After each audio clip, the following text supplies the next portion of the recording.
Hello and welcome to the Wet Palette Podcast. I am your host, Brenda, owner and editor of the wetpalette.com blog and owner of all of its extensive accompanying social media, as you know, Instagram, X, TikTok, YouTube, Pinterest, Facebook, and whatever else comes around.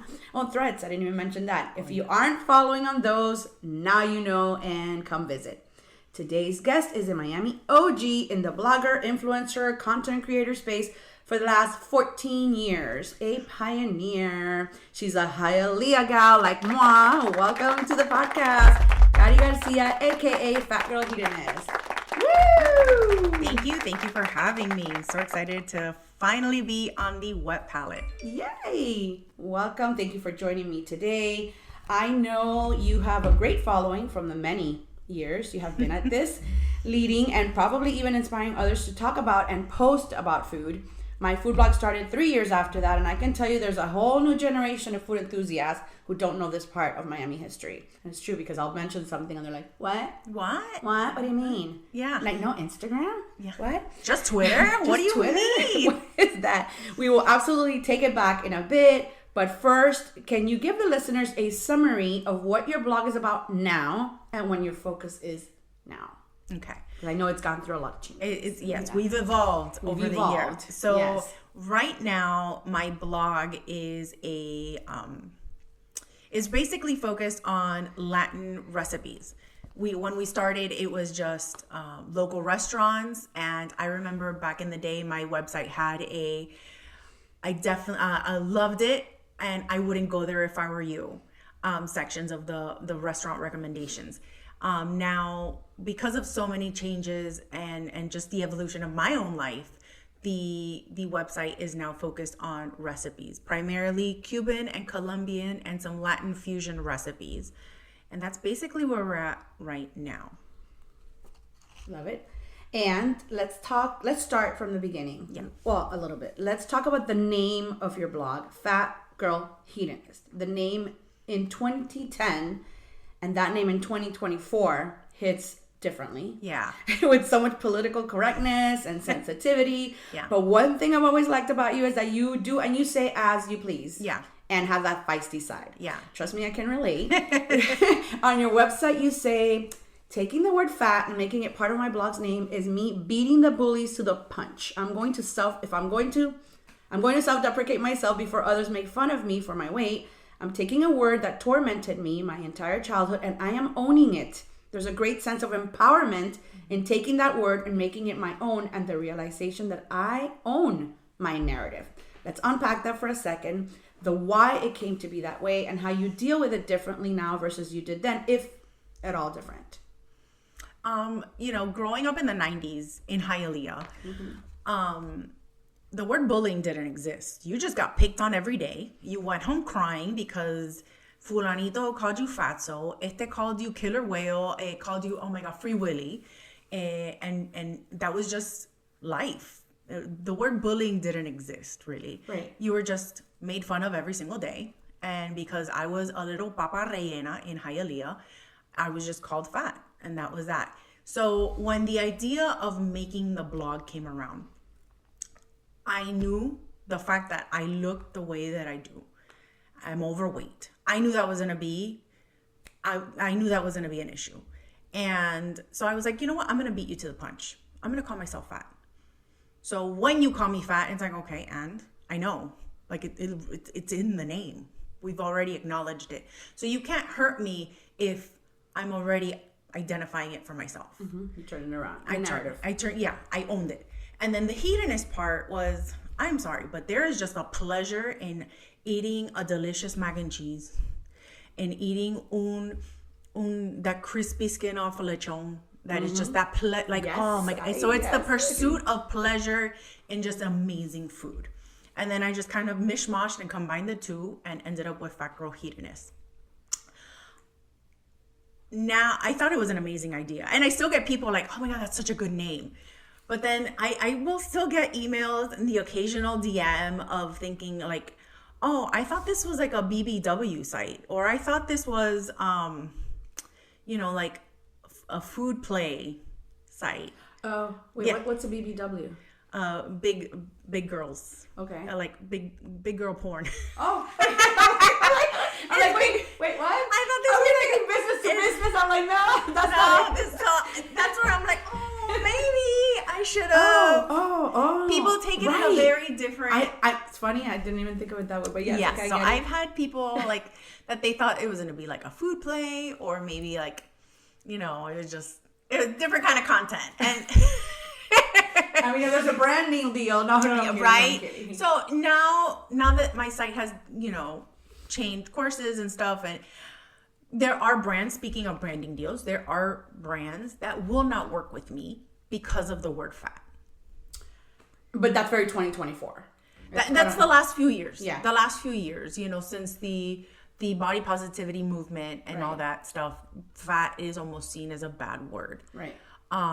So there are companies and there are brands that love my content, but they're like, oh, we would love to work with you, but we just can't because of that word. Is there any way you would consider changing? Yes, let me rebrand myself. Let me rebrand after 14 years. Like, right. no, it is what it is. Right. And it's me taking a negative word and owning it and just saying, yeah, so what is it? My mom says, estoy gordita y rica. And it's okay. So that part where I see like maybe it has hindered me in a way. And now that I have a child and he's getting older, and it's like, mommy, why do you call yourself fat? Right, I can see that. Yeah. How do you explain this to a 7-year-old? Right.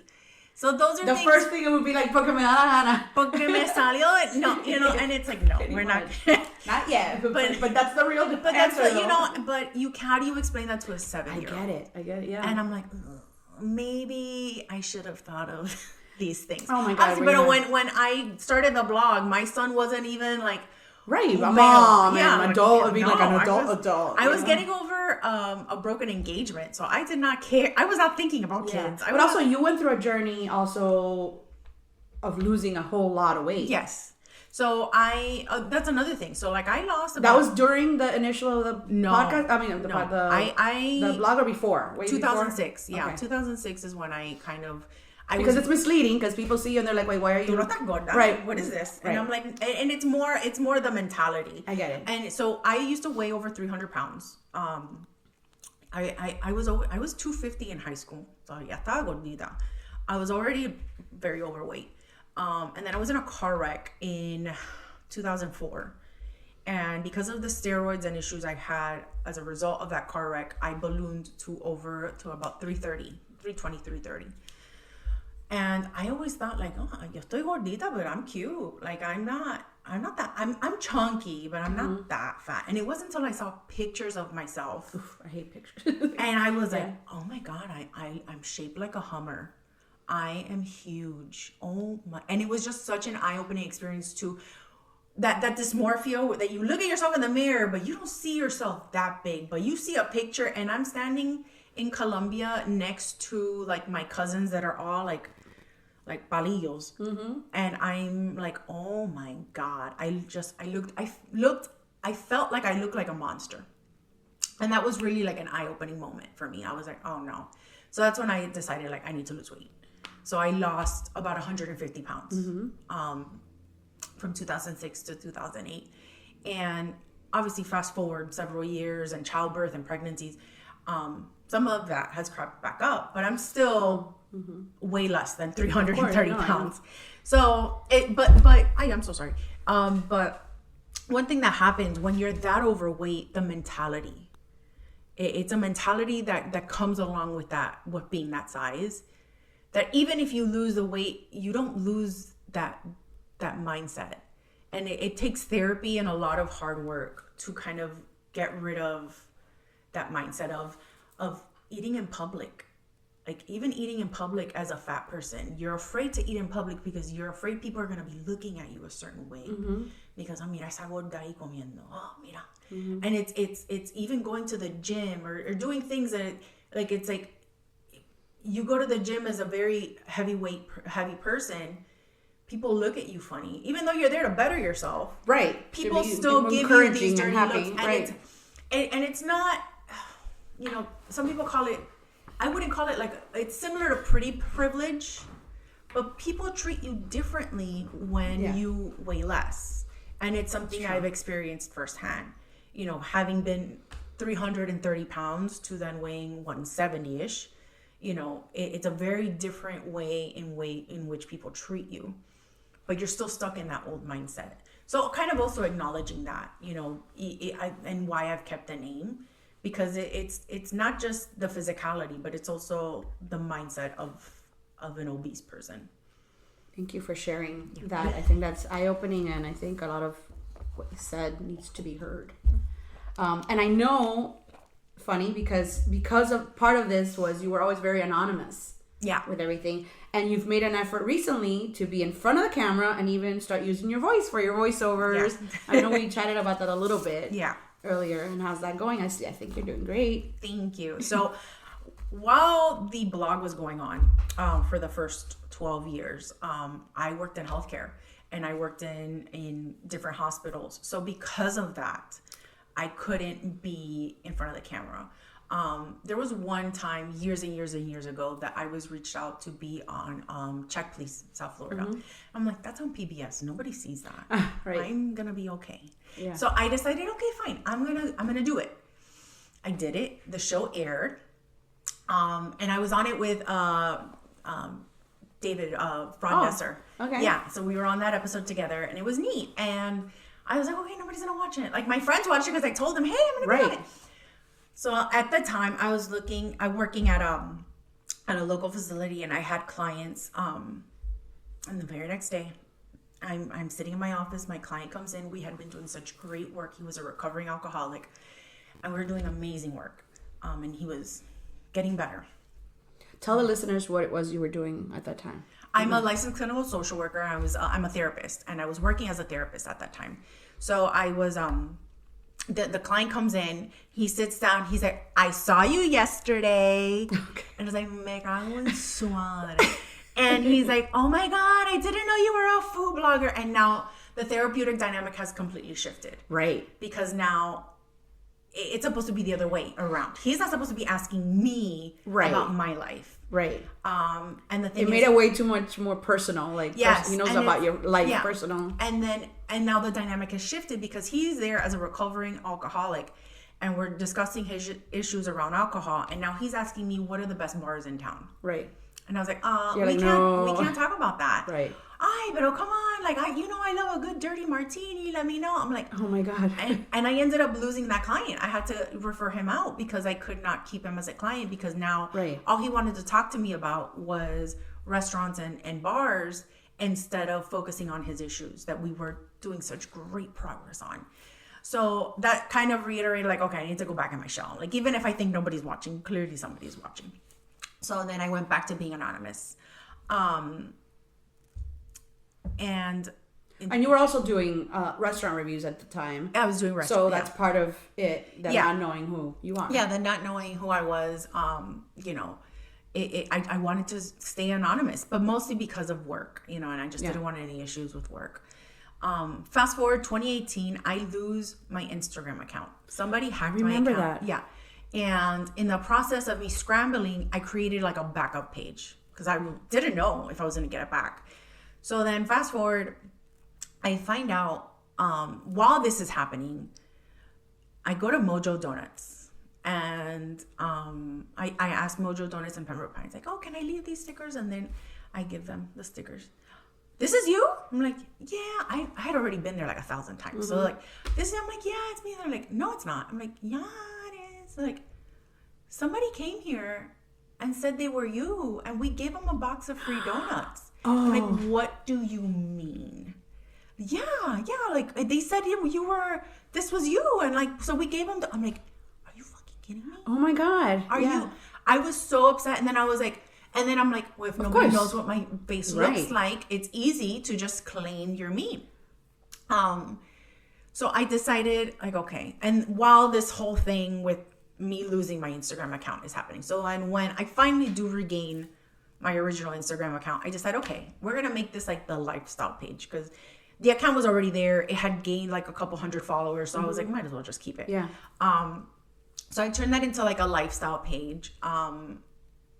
and then I would show my face a little bit in stories to Right. kind of Yeah. people can identify my face at least. But that was an eye-opening experience, like realizing, oh, there's somebody out here going around and just getting. Somebody, you just reminded me, somebody told me a story recently, and by recently, because I'm exaggerating because I'm Cuban, I mean like a year ago.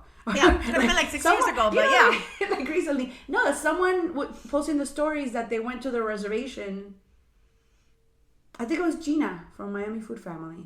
Oh my gosh. I think she went to a reservation, to her reservation, and somebody said it was her.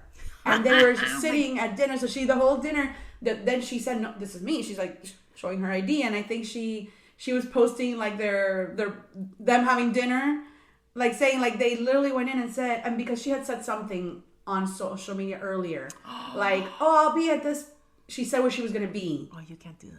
Yeah. I know. I don't know what it was about, so they basically gathered information based on what she said. And this is why a lot of times I have friends who make fun of me because I'll unpack the restaurant I went to the night before, like the next day. Yeah. So my friend's like, oh, isn't it nice to be there at lunchtime? And I'm kind of like, shut up. I'm like, I don't know if some crazy person is going to be like, oh, she's at Fiola. That's happened to me twice. You know? Yeah. And let's go. Not only that, but I'm like, I do negative reviews as well. I don't do everything is not exactly. So what if someone has some kind of vengeance or someone just wants to talk to me? I don't know. Yeah. And again, I don't. It's not that I think I'm that important. I'm not. But what if? And then I don't want to be a headline. Blogger gets attacked at restaurant just because I posted where I was at that same moment. Yeah, I had oh my god, I don't do that. What was the Thai restaurant by Run Chicken Run? It was like the Yardbird restaurant, but it was a Thai restaurant they had on Lincoln Road. Oh my god, Kong River House? No. Yes, Kong River. Oh my god, I just love that place. This was great. I remember dining there, and I'm dining by myself. And I posted a picture of my pad thai or no sé qué mierda. I posted something and somebody responded saying, oh my God, you're there right now? And I didn't reply. Right. And, and I was like, this person comes in holding their phone. It was a man looking around and kind of like comparing dishes. Pictures of dishes. And then like I'm like trying to like hide. And he like eventually he's like, is this you? And he's holding the phone to my face. I'm like, what a weirdo. I'm sorry, like, how can I help you? Like, is this you? I'm like, it depends. Like, what's going on? Like, oh, I'm a big fan. And I'm like, okay, I'm trying to have lunch. I was like, okay. So, but I'm also a woman. I'm by myself. Of course. And we have seen how sometimes men react when you tell them no or get away. So I'm trying to be a headline. You don't want to be a headline. I don't want to be a headline. So I'm trying to be polite, but also like, yeah, I'm just in the middle of lunch. Yeah, just like, and he would not leave me alone. And then like I paid, and I'm like giving the daggers to the like a waitress, like, help me, like, because the guy would not. And he like, I'm like, I was sitting at the bar, so I'm like trying to like wrap up and get out, and then he follows me out the restaurant. And again, I'm by myself. Oh my God. And I'm like, yeah. So I'm like, I end up like, okay, well, it was really nice meeting you. And I basically run away from this. Of course. Man. And I never heard from them again. Like, thank God but I was like, that could have been a scary experience. And if some people might be like, oh, she's overreacting. But I think a lot of women can identify that that's scary. It is. You know, especially so that was when I started realizing I can't post live. Can't post live. I can't post on Twitter. Sometimes I'll do my sips. Oh, okay. That I'll post usually live. Mm-hmm. Hot tip: where to find me? No, but it's usually like a blurry chandelier. But man, some people are good. Yeah. They're like, oh, you're at such and such. Yeah. Have this for me, and I'm like, oh shit. I'm like, damn it. You know, and also removing the geotagging on your phone, the location on your phone. Because not as much on Instagram, but like Facebook Twitter. Pictures on Twitter. Auto geotag, yeah. Yeah. They could, not only that, like even if you took a photo inside your house, right? Let's say like you do your photo shoots, right, in your house or your stuff. If you have location on, it shows exactly where you took that photo. That's in your crazy. House. That's so scary. Like stupid things you have to think about nowadays. Yeah. Why did we start talking about this? I don't remember.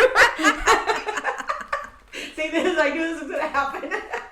This is what We're talking about post. Yeah, No, we're talking about you showing your showing my your face. voiceover. So yeah. So then this is what happens. This is what happened. Okay.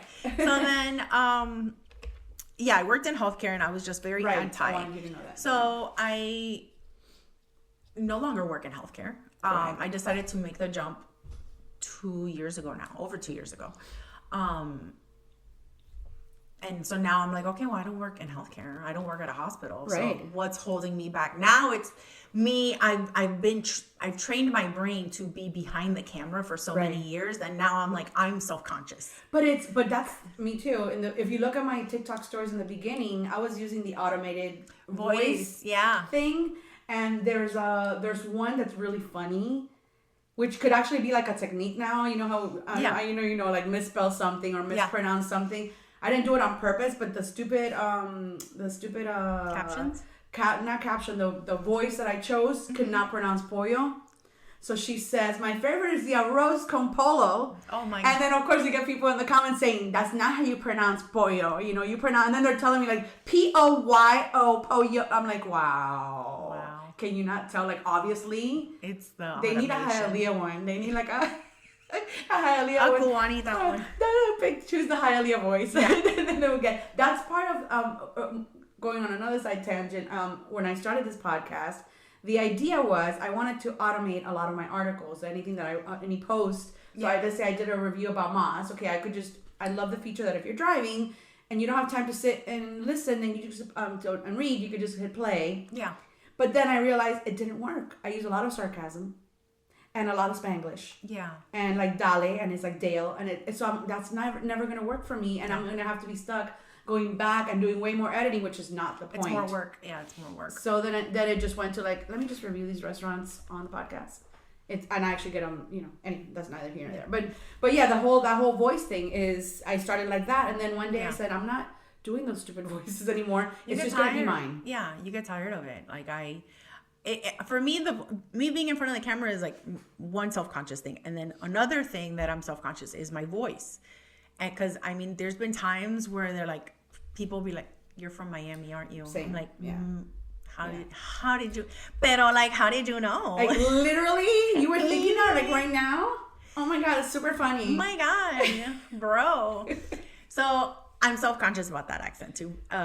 But at the end of the day, do you think it comes out? Like, I think when I get nervous, my accent comes out more. Yeah. If I'm, or self-conscious in a situation, or like if I'm in Tennessee or something, I feel for whatever reason, I'm trying not to have an accent, and then it just comes out more. It comes out even more. And it's so, and then it's funny because like you'll be like in Tennessee or in Georgia, I can't understand them. They can't understand me. And they're like, are you speaking English? I'm like, bro, of course I am. Like, what are you even talking about?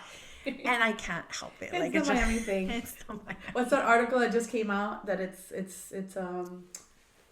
seen as a positive thing, or at least this article tried to make it seem like we were cool. I appreciate that. But if you I've seen the negatives of it too. Like, are you from here? Yeah, Are you from where are you from? Like, Florida. Tell me where you're from. Yeah. Do you know that whole I used to coach a dance team FIU, and I did that for a very long time. And we used to go to dance. I used to take my girls to dance camp, and it was awful in the beginning. Like not as towards the end, it wasn't, but in the even like early 2000s. They would say we took the girls to a camp in Tallahassee, and they were like, this spick. They were like calling them spicks, and they were of course winning everything. Yeah, go team. But so that wasn't liked by a lot of the team, like Alabama and all that stuff. They were not very friendly in the beginning. I went to graduate school in Orlando in 2007, 2008, and the most racist experiences of my life were in Orlando.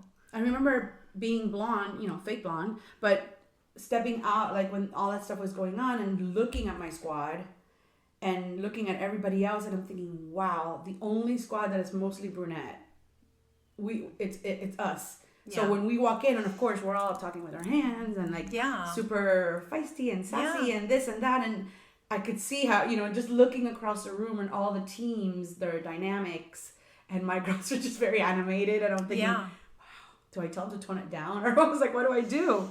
You know, I didn't want him to get picked on. It's scary, and it's a hard situation to manage because you don't want to dim their light. Right. But at the same time, you don't want them to be a target. Right. And I wasn't, because I had the fake blonde hair. Yeah. But that goes to show you. You're what they call white passing. Yeah. But these girls will maybe like have like a darker skin tone and the brunette. Yeah. It's hard because you don't want to dim, but at the same time, how do you? Yeah. Well, they ultimately got everyone's respect year after year because they kept winning all the cameras. That'll do it too. Stuff. Yeah. Shut up. Shut up.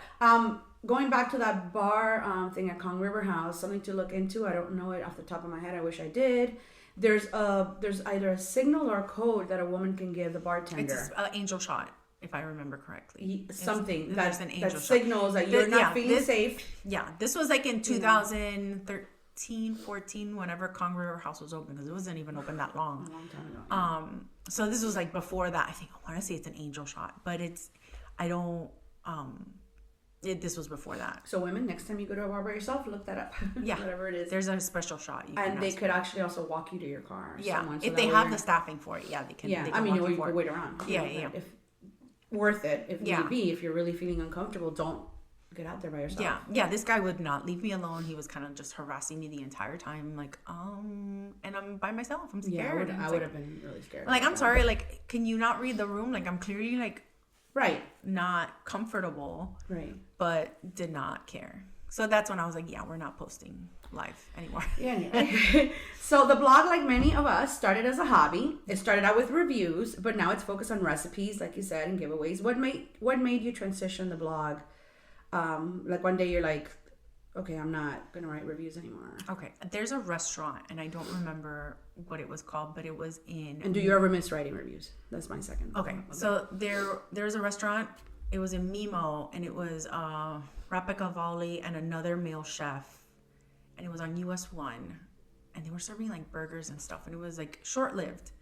And I remember I wrote this beautiful post about how great it is and how the burgers were delicious. I don't know if like I was finished with the post and just published it, or it was like the day before I published it and I was just like finishing up the images. They announced they closed. Oh. And I was like, all this work for nothing. Yeah. So, and then when I started looking back, I'm like, how many of my posts are of restaurants that have already shut down? Mm-hmm. And it's like all this work for content that is not evergreen. That is, just has a short, half-life because chefs change, menus change. So it's like, So that's when the wheels really started turning. And I was like, I need to shift gears because this is a lot of labor-intensive content for the post to...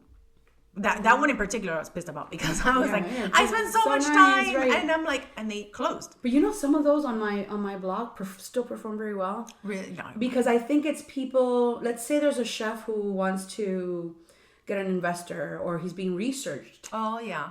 Or people are writing an interview about said chef. And I do it too. I'm going to interview someone and I find posts from 20 years ago. Yeah. That are not relevant at all, but they're still... So in a way, maybe now because of the internet's more, I don't know, approachable than when we all started. But it has turned out... I'm like, why is this post trending on my thing? Like, it makes no sense. Or sometimes I'll notice that chef is opening a new restaurant. So people are looking up stuff. People are looking up. So that was kind of like the eye-opener for me. And then my dad was a chef in Cuba. Mm-hmm. And I saw that photo on your blog. Pretty cool. And somehow I said, let me guess which one he is. Oh, yeah, of In course. my head, I was like, let me guess. I don't like that one. I know Chris says second from the right. I'm like, yeah, got it. That's him, yeah. El descarado ese. Holding the knife. Holding the knife like it was something else. Yes. So, food was always... I did a culinary program in high school. It was a 4-year program, the Pro Start Culinary Program. So food was always like a passion. And cooking was always part of... very central to our family. So I decided it was also like a 2-part thing. Like I wanted to shift gears, but at the same time, my dad died when I was 12. So there was so much of my dad that I lost. So I wanted to find a way to hold on to him somehow. And I made it like kind of like a mission to kind of find his recipes, with my mom. Did you? Yeah. He taught my mom how to cook. Okay. And your mom's Colombian. And my mom is Colombian. So, we started going back and going through his old recipes and stuff, and it was kind of like a way to hold on to him, having him passed already like 27 years ago or something like that. So it's in a way of keeping him alive and keeping my culture alive, because now I have a 7-year-old kid who doesn't speak Spanish, unfortunately, and it's how do I pass on this culture on to him? So I decided to started sharing recipes around the time that he was born. Was really when I was like started getting serious about sharing recipes. So I would still, and I want to say my last restaurant review was Sandwich in 2016. I want to say that was like the last one. And Do you remember your first one? Oh my gosh. It might have been Bulldog Barbecue. It was that was in Aventura. That closed like years. And actually, I believe the chef died. Oh my God. If he didn't, I'm so sorry. Qué pena. Lo maté. Lo mataste. It was maybe Bulldog Barbecue. I want food trucks, because I remember BTTR. Those food truck roundups were like really popular back then. So it might have been also a food truck. I'm not sure. I can't remember now. Oh my gosh. But it was something like the BTTR, like Biscayne truck triangle roundup or something along those lines. Yeah. It was something definitely closed and no longer in existence. Okay. Now I want to look. I'm probably gonna, if it's even still up. I don't even know. I was able to find some. I wanted to do my research, but okay. I didn't find the first one. I mean, the way it came up, because it's archived, I guess it's just not like as friendly to like navigate. And if it's and if it's a restaurant that was closed like over 5 years ago, I just deleted the post. Okay. Yeah. Like I could probably find it in my old Blogspot archives, because that's another thing. I moved the blog over from Blogspot to WordPress. Yeah. So much better. Yeah. So I can probably find it in my old Blogspot, but yeah. So it's so it was just like a lot of things that kind of just made me shift into recipes. But yeah, 2016 was my last restaurant review, and then around 2016, is when I decided, okay, we're gonna go full throttle with the recipes. And that ended up being a good thing. Do you there's also the coming in of the social media influencer, which definitely wasn't a thing when we started blogging, right? No. Like that's So my next question was, is there anything you miss about that blogging space in 2010 compared to now? I know you don't miss the old Twitter days. No. Okay. No. And you're not even on Twitter much now at all. I'm not. You're like on Threads all the time. I'm on Threads. Twitter, honestly, I was really bullied on Twitter, especially in the early days. When I first started, I was the only female. There was like maybe 5 other bloggers. They were all men, and one of them in particular was disgusting. A mentally unstable troll. So, I like to call him Voldemort, and Voldemort was just a piece of shit. We'll call it what it is. And I still have the screenshots. I don't care how long it's been. It's been over 10 years. She's got receipts, people. I always have receipts. And if you know me, like Same. I love my receipts. So I still have those receipts. And that person was such a troll. And I remember like early on, I became really good friends with Seth Burger Beast. And I remember crying on the phone. And he's like the big brother I never wanted. I love him. Like he's such. I never wanted. Yeah, he's the big brother, and I tell him to his face all the time. He's the big brother I never wanted. Him and Marcela, like his wife. And I remember crying, just distraught over how horrible a human being could be. And that was before even Twitter bullying was a thing. Yeah, that was before it even had a term. Like the word troll didn't like really exist yet. So I hated Twitter because of that one particular person. And it's like how these people, and the people around him, like they would never say anything. They would never like jump in to defend or say like, hey, what you're doing is fucked up. Like, no, they would just kind of watch with their popcorn and then come to me on the side like, oh my God, that was horrible. Oh my God, I saw what he posted. That's so terrible. But then go out to dinner with him and like post pictures. I'm like, no. So I just hated that whole scene. And I don't remember how we got into this, but we were talking about anything you missed at blogging space, about the blogging space in 2010. And I said, a side note, I know you don't miss the old Twitter days. Yeah. So Twitter, I hated Twitter. What I miss is how much things have changed in the last like 4 years, since COVID in particular. The restaurant scene and the influencer content creation scene has really changed. Mm-hmm. It is now like a pay for play setup. Before, I remember when I first started going to a restaurant and getting, you had to like pay, and you had to be anonymous, and you had to go 3 times before you wrote about it. And it was like and then I remember it being so taboo to get invited for a comped meal. Like it was like, oh, you're only in it for the free food.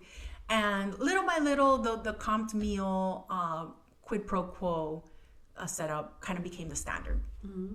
And that was fine for a while. And you would go and you would. Which, to be fair, newspapers and magazine and those kind of editors were doing all the time as preview. But then it became now anybody. Yeah. Who had. Yeah. That's like a whole. Yeah, well, that's a whole even thing to unpack, because the amount of times that people have told me, oh my gosh, follow my blog. And I'm like, what's your blog? And they're like, well, my Instagram handle is, and I'm like, that's not a blog. That's not a blog. But okay. Well, I remember somebody got called out. Oh my God. And they were like, you're not a blogger. Well, I microblog on Instagram. I microblog. I'm like, what's a microblog? ¿Qué es eso, tú? ¿Qué es eso? Like, what is that? Like, right. So to us, it's an insult. To us, it's an insult because like we have spent time and money into creating an actual site. The amount of, full on like articles. Like full on articles, SEO. Make sure you're ranking on Google. You have all the right plugins. So for us that's hard. But pictures and then links and then blah, blah, blah. Yes. But yes, you micro do that on night. But yeah, so I could see how these magazine editors or newspaper editors are sitting next to a 22-year-old who has an Instagram account. Yes. And now they're also... And they were like very upset, but now look at the state... Right, now it's out of control, yeah. Look at the state of restaurant reviewers. Yeah, that question is coming. That's almost non-existent now. Yeah. So going back, as of 4 years ago, it became like a pay to play. Mm-hmm. And more we started seeing... influencers getting invited, and the response wasn't like, oh yeah, we'd love to check it out. It was like, well, do you have a budget? Right. And restaurants initially were like, I'm not gonna fucking pay you to come eat, and I have to give you free food, and I get that. Right. I get that. But as time has moved on, now that's becoming the standard. And I have a hard time going to a restaurant, posting it for free to my 200,000 plus followers. And because I loved it, I really genuinely loved it. But then knowing that restaurant had no problem paying fulanita with 40,000 followers $1,500, which is like the standard rate now. Crazy. For a post. So I'm like, as much as I love the restaurant, like I feel some kind of way. Yeah. Like going and posting it for free when I know you just paid mangancito. Right. I think the problem comes if you didn't love it. Yeah. Because then you're kind of like, thank goodness I wasn't paid $1,500, because then I would have had to say I loved it. Yeah. Or post it around it to not be genuine. Which is another thing of why the push to do recipes now, because I'm like, you're out of that, right? Because I'm like, I don't feel right. Like, you paid them. Like, what? And they have 40,000 followers. But because they're wearing a bikini and it's like a whole other thing. That's a whole other thing. But it's like, so it's like you paid them $1,500, but so I'm like, it feels icky, and because it feels icky, I'd rather just stick to my recipes. Yeah. It's changed the game completely, and now I work on the restaurant side doing social media management for them. So I see the pitches, like I see. When these, when Pika City reaches out, or like these new accounts reach out, like, oh, we'd love to work with you and highlight you and blah, blah, blah, blah, blah. And this is what we charge. And with this, you get a post on TikTok, a post on Instagram, a 5-star Yelp review, a Google review, a this, a that. And I'm like, what? Wow. Yeah. And, they're charging an arm and a leg for a post, which I get it. It's a hustle, and they are making it a business. but it's definitely changed the game. And it's like it's been enough time has been in play where I have seen restaurants pump thousands of dollars into influencer marketing, and they're still closed within the year. Right. Because, okay, yes, the food looked great on the influencer's post, but then when Fulanita, who's nobody from Doral, goes, she still has a terrible experience. And her word of mouth is now going to reflect the fact that the food sucked and that influencer is lying. Right. So it puts you in the influencer, it puts them in a tough spot because maybe they didn't really like the food, but hey, they got paid. Right. So now they're stuck in a tough spot where I just got paid for this, so I have to comply. Of course. But that happened to me with not to me personally, but that happened to Lucky Cat, which I did Gordon Gordon Ramsay, and I did the whole it's on TikTok and it's on my Instagram about what I really thought about it. But my post coincided with the media week where everybody went and they loved it, and of course Gordon Ramsay was there, so everyone was like in awe. You know, the food tasted differently because Gordon Ramsay was at the table. The thing. Exactly. Well, not just that. Like Gordon Ramsay was probably, if I know I work harder when my boss is around. Of course. So I'm sure the chefs in the kitchen were probably pumping out much better food because Gordon is there. Yeah. So they got to be on their P's and Q's. But it was funny to see. But the disparity. Right. You know, so everyone kept actually sending me screenshots or whatnot of that dinner. I think they had 2 that week. Yeah, they had 2. And I was just laughing because I'm like, oh my God. I was being honest with mine, as I usually am, and then everyone else. And then I also have talked about this in other podcasts where I am friends with some influencers that I do. They're my friends, you know, whether I agree with what they're doing or not. But I will sometimes on a restaurant, just on the side, be like, okay, what do you really think? And they're like, no, you're not gonna like it, skip it. And then it just keeps proving my point. I'm like, okay, that's what happens. You know, that's the truth that you're not getting. So I know for a fact that it's, you know, and that's the thing that you have to kind of ask yourself as an influencer, who are you sharing content for? Are you sharing content for the diner because you want them to have a good experience and spend their money wisely? Or are you sharing content to build relationships with these restaurants and brands? I think it's none of the above. It's just to make the money. Well, that's the thing. They're trying to build relationships with the brands. Oh, right. Yeah. So they're trying to appease the brand. Right. So if my target is to create content and share content so I can continue eating for free, or if I could get a brand partnership, or I want to get in the good graces of this PR company, then I'm going to say everything is amazing because I don't care about the diner. You know, but if you're sharing content with the diner in mind or user experience in mind, then you're going to be sharing more, I think, forthright information, more honest, and there's going to be more clarity to your content. Yeah. But again, it's who. So that's something when you look at an influencer's page, like, who are they sharing content for? Are they sharing content for the people that are paying them, or are they sharing content for the user?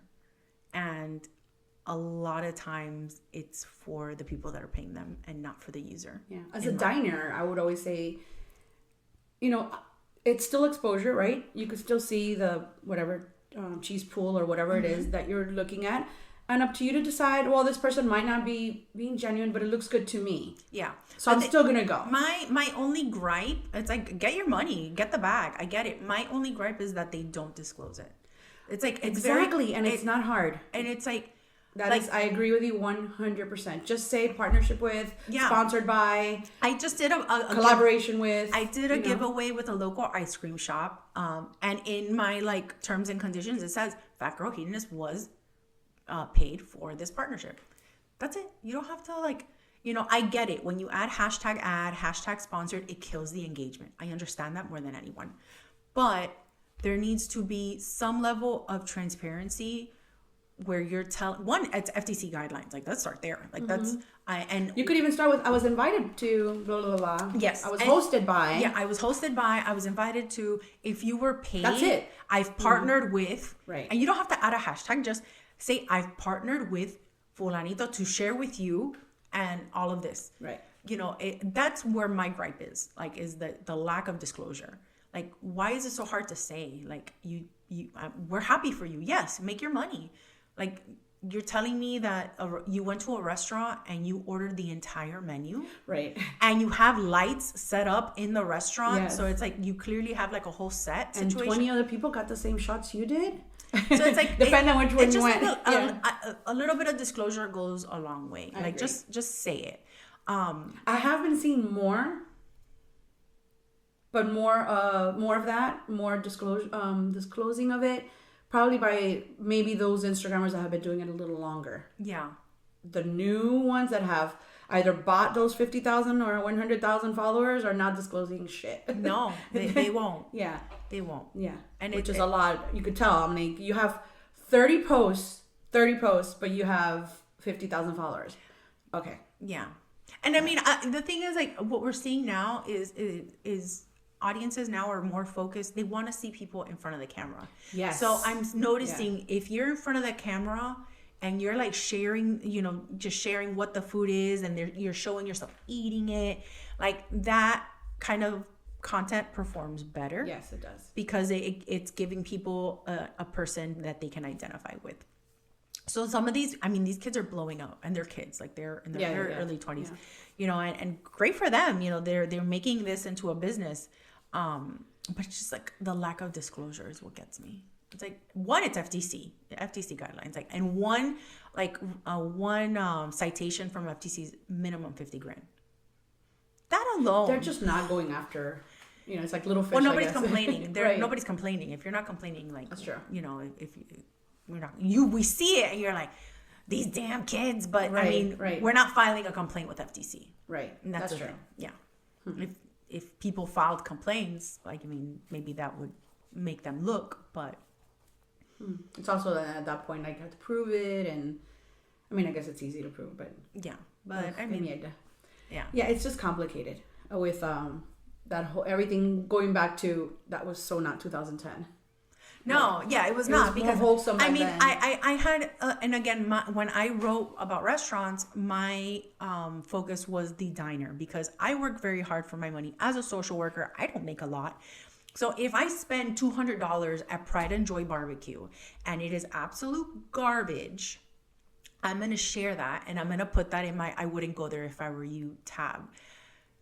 I love that you had that tab.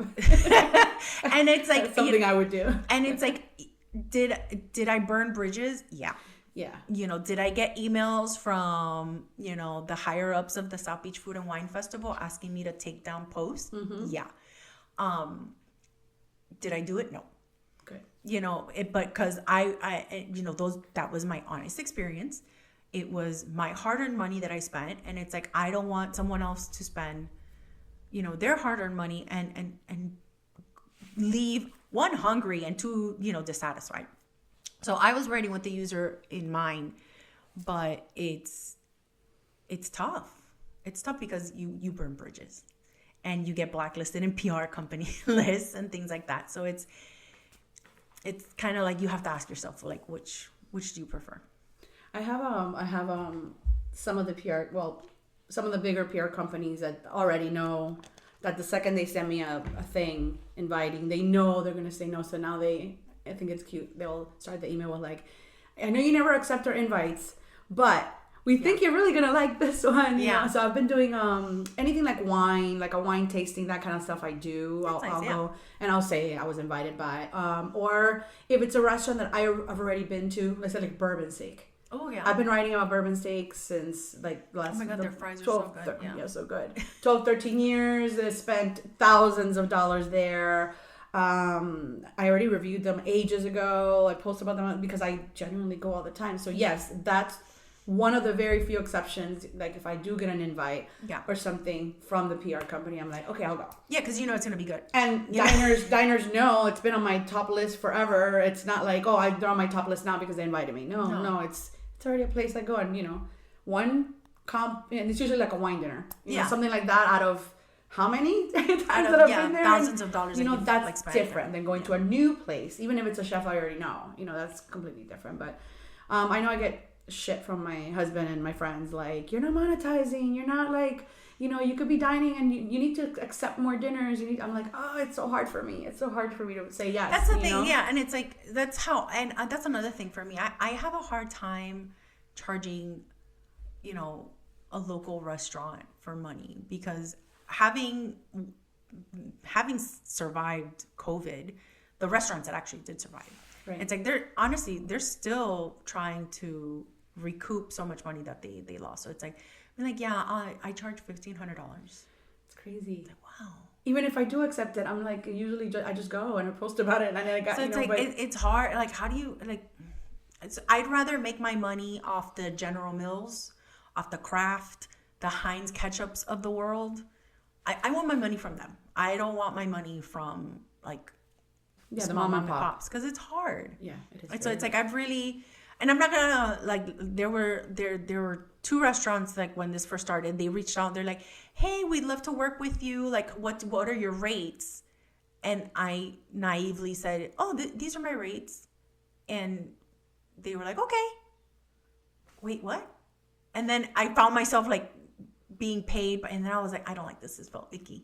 So I've stopped, and I didn't do it again, because I was like, this feels weird. It does feel weird. I was like, it doesn't feel right. It doesn't feel weird. And it's like, I know I could be making tons of money, but it feels weird. And it's like, no, I'd rather just work with the restaurants doing their social media management, work with brands. Yeah, or consulting or something. Something else like that. Like, it's just something I'm actually going to start doing. Yeah, and that's the thing. Like, restaurants have changed their approach. It's no longer, we'd love to invite you. Now it's straight to, what's your rate?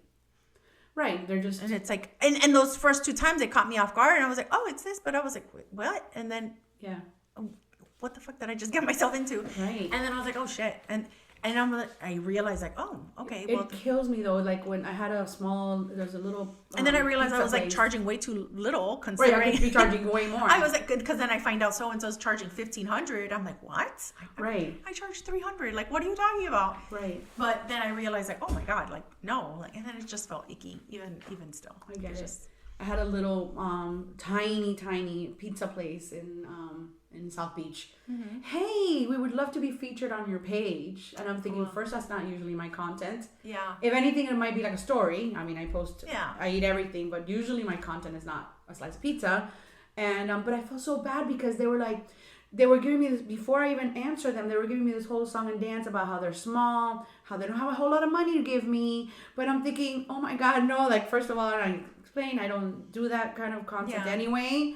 But if I'm ever in the area and I'll just show up and have, slice whatever, and I'll post if I liked it, Yeah. And they were like, but then they were like, well, now it makes us want you to come even more because we love your honest approach and we really want to know what you think of our pizza. And I'm like, oh my God, they're so cute, but no. I was driving to South Beach. Like, Jesus Christ. That's why I said if I happen to be there and it's one of those, I just went to the beach and we need, something, I'll have to look those up and be like, hey, not even say it, just kind of show up and then post. Yeah. Right. And, help out the little pizza. But when I get those a lot and I feel so bad because they're trying to be in the game because they probably know other restaurants that are paying all this money and they feel like they're getting left behind. There's restaurants that are pumping thousands of dollars a month into influencer marketing. It's wild. De madre. Okay.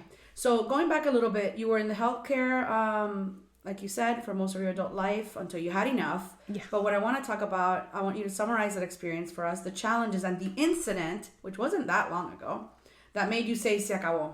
I'm done. Because we talked about how you left it, but you didn't talk about the why. I know the why. But So I worked in an emergency room all through COVID up in Fort Lauderdale. And I've always worked inpatient mental health.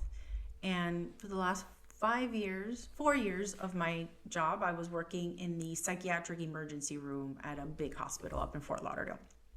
And, I was already getting burned out. I was already I wanted to stay within the field. I was looking to work from home for maybe on the insurance side. And I could be doing what they call utilization review for the insurance to approve the hospitalizations into psych, which is, I was doing the other end of it. I was on the hospital end, calling the insurance companies, getting them approved to be admitted. Which wasn't really part of your job description. No, it wasn't. It's just something that they added on because they're like, we don't have the staff. Right. But you're a licensed clinician, so yeah, you could do this. So I was already looking around. I was already burned out. And then fast forward, there is a homeless woman who wasn't mentally ill, but the medical emergency room staff didn't feel comfortable discharging her because she was drunk. So a good way of kind of getting it off their hands is just slap a psych consult on her and make it psych's problem. So they make it psych's problem, and then the psychiatrist goes, he's like, she's just homeless. Social worker over here. So then they pass it on to me. So then I go talk to her, and she's older, she's white, and she tells me, oh, I need a place to live. Okay. Well, what kind of income do you have? No. It can't touch my Social Security. And because I get my nail and my hair done every week. So it has to be like a free place to live. It can't touch my social. I'm like, well, ma'am, that doesn't exist. You could try the shelters, but what you're looking for does not exist. Well, it exists in New York. So then I'm like, well, then I suggest that maybe, you go back to New York if that's an option for you there. This bitch takes on her mask, spits in my face, and tells me, how about you go back to your country, you cunt? I'm like, oh. Nice. She had COVID. She knew she had COVID. So at that point, I snapped. I was like, I'm done. Like, I do not get paid enough for this. Luckily, I had my mask, and I always have my big funky glasses. So I didn't get any on me, but just the fact. Yeah. She knew she had COVID, and she spit in my face and told me to go back to my country. Ugh. What the? I'm like, no, I don't get paid enough for this. Mm-hmm. Luckily for her, I did find her housing for that night because spitting on a healthcare worker is actually a felony. So I got her arrested. So I felt really good to go get the cop. I was gonna say, wait, you got her housing? What? So I went and got her the cop in the emergency room, and I explained what happened. I'm like, I want to press charges. I'm pressing charges. Mm-hmm. He's like, oh, okay, we're doing it. So I walk in. I'm like, ma'am, you are in luck. I actually was able to secure housing for you tonight. She's like, she sat up. Oh, okay, great. Where do I go? And the police officer's like, ma'am, put your hands behind your back. Bye. And she's like, what do you mean? And he explained to her, like, you assaulted a healthcare worker. Right. So you're under arrest. And that felt wonderful. That was so good. Oh, but that was it. And the minute I was done documenting, because then, of course, you have to document everything. Yeah. So I went straight to my boss. I was like, I quit. I'm done. And my boss said, well, what are you going to do? I'm like, I'll figure it out. Yeah. I'll figure it out. And then I posted on my stories, like, does anybody need social media management? Right, I remember that. I got so lucky. Like, so many restaurants responded, and I had a bunch of restaurants that were interested in working with me. And then one chef that wanted to start doing recipes. And that was it. I was like, okay, the lights are going to stay on, so I don't have to worry. And I told myself, I'm going to give myself a year. Okay. We're going to try a year of this, like, being on my own and just being self-employed. And see how it goes. And 2.5 years later, so far so good. But yeah, that was it. That one incident was it for me. De madre. Wow, yeah. People suck. People do. And I want to know what that first week looked like. Did you have a game plan other than that? Well, you kind of answered that, but you took a second to catch your breath, though. Yeah, I mean, I cried. For that week. I cried. I was so scared because I've been a social worker since 2005. I still owe student loans to this career that I've invested half my life to. And now I'm just going to go off into the unknown, and I didn't have a routine. I didn't have a workspace. And it was a really hard adjustment. I struggled a lot adjusting to the lack of routine, to the lack of structure. It's a free-for-all. It's just like an open, okay, now what? So I struggled a lot. It was hard. And honestly, it was so hard that it made me kind of look at why is it so hard. Because, I mean, there was my house was always messy. I was dealing with a toddler at the time. It was always messy, but I always told myself, no, because I'm working all day, so I'll get around to the laundry eventually. Mm-hmm. But then fast forward, I'm at home and the laundry's still not getting, put away. So it actually made me look into what's going on with me, and I actually ended up getting diagnosed with ADHD, which it made so much sense, because I was like, oh, this explains why I lose my debit card every single week and why, there were so many issues, so many things growing up that kind of like, oh, okay, that makes sense. Like, okay, so I have been ADHD my entire life. And it's funny because I mentioned it to my mom. She's like, ¿qué ADHD? Que ni ADHD, tú lo que, ni ABCD, tú lo que eres come mierda. Yeah. And, sounds about right. Yeah. And I'm like, yeah, Mom, that helps a lot. Yeah. Yeah, I can't have those kind of conversations with my mom either. She'd be like, ¿qué? No, it's laughing silly. Tú lo que eres come Let me show you. Déjame enseñarte what ADHD is. Papa. Yeah. So, but yeah. And I'm not diagnosed, but I feel like there's things that I know that I feel kind of the same way. Yeah. No, and behaviors, and then I look back, and maybe that's why I would do that, like in school, or patterns, or the way, behaviors that you can tell. Yeah, there were a ton of behaviors, but the thing is, like, I always flew under the radar because I was an A student. I was very smart, and I wasn't hyperactive, so I wasn't causing a distraction. Right, it's the ADD part. Yeah, it was the inattention part, and it was but I wasn't hyperactive, so I was talkative. I was a chatty Cathy, but then everybody kind of just said, well, she's an only child, so she has nobody to talk to at home. So she comes here and she just talks her ear off, which is fine. But it was a lot of things where they were like, well, let's just put her in the gifted program. So they put me in the gifted program, and that did help to some extent, but it didn't really address the real issue. Like, it was just kind of like a Band-Aid. But yeah, once I identified and got diagnosed with ADHD and got treatment for it, it really did change. But that took months. That took like 4 or 5 months. It was a tough adjustment for me. Like a big learning curve. Yeah, because I went from going, having this structured routine for 17 years to now just being like, ¿y ahora qué? Are you still banning your Starbucks purchases? No. Well, you were like, this is how much I'm spending on Starbucks. I need to start making coffee at home. Well, no. And now it's just like, I just make coffee at home. Like, if I used to be a Starbucks barista, so I know how to make the coffee at home. So I'm lucky in that sense. Like, if I go to Target, maybe I'll get an iced coffee because I'm at Target. Like, I can't help you're walking around. I need a little yes. while I walk around. But no, I don't. Because that's the thing. The lobby of the hospital had a Starbucks, so we would go in the morning. I would have my quad venti latte, and then after lunch, I would be like, I need a little something sweet, so I'd go get my lemon loaf and my passion tea lemonade. Oh my God. That lemon loaf is so good. So good, and then that was easily like $20 a day. Have you 5 days a week. The copycat lemon loaf recipe? Yeah, I have one. Yeah, I have one. It's so I figured good. You would. Yeah, I have several copycat Starbucks recipes on my site now because of like everything. But I just got used to. I had my homemade iced coffee this morning. You just kind of get into the routine of making. It's a lot of money. I've had to so I've had to kind of just make my routine and make a structured routine that works for me. So now it looks different, but I have a routine that works. And like you said, somewhere you're more present in life in general. Oh my God. Yeah. Perfect example. So my son got sick yesterday.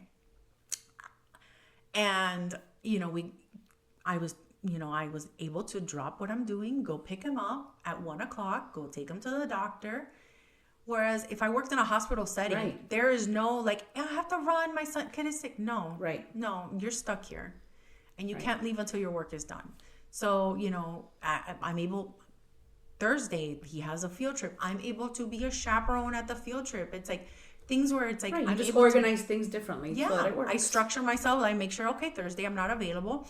I'm able to be there for my son. Whereas before I would be rushing from Fort Lauderdale to Miami Lakes to pick him up from school, and then always was like, Mommy, you're the last one again. And I'm like, no. It would kill me. Yeah. Like, I would be rushing through 595 and I-75 traffic to get there by 6:00, 6:30. And then it's like, you get there, go home, feed, homework, shower, bath time, bath, and bedtime. And then that's it. I get maybe an hour and a half with him in the afternoon, and I barely saw him. Right. I was missing out so much. Whereas now it's like, no, I'm involved. I'm present. I'm there for him. Like, you know, it's things come up. I can move things around and help. Like, whereas before, you're not the last one anymore. I'm not the last one anymore. Like, no, now I get like, why are you here so early, Mom? I was playing. Oh, I love like, that. Okay. Get your ass in the car. Like, seriously, like. So now it's hard, you know, because I had so much mom guilt because of that. So now it's like mom guilt is already a thing, and then you have all the added stress. Forget it. Yeah, and then it's like I feel like I'm letting my job down because I'm leaving because I have to go, and then I'm letting my kid down because it's like I'm the last one to get him. It's like I felt like I wasn't succeeding at anything, whereas now it's like no, I'm making things happen. So that's been nice. Yeah, and then you're so drained at night. Like, what are you gonna get done? You're like, I was dying. I was done. So you don't just work on the blog, as you said. You do. You multitask, and I know you're highly active with engagement on most social media platforms, and I know that because I'm there too. Yeah.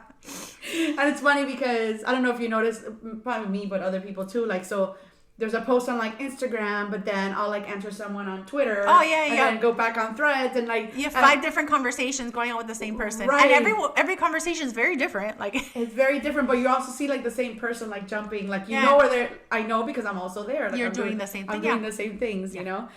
So do you have a strategy on which you attack daily, or you just go with the flow as far as social media is concerned? So with my clients, it's mostly Instagram. So that's kind of like my focus with there. So yeah, I start with Instagram. That was my next question. If you're still managing some social media accounts for restaurants. Yes. Okay. Yeah. So I manage, I go and I check everything, make sure everything, any comments need to be responded to, I respond. And then I jump over to Threads, check that.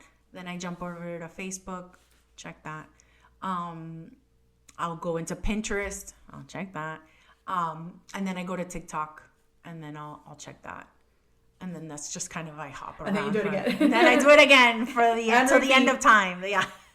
And repeat. Is doing social media accounts for restaurants something you enjoy? Yeah.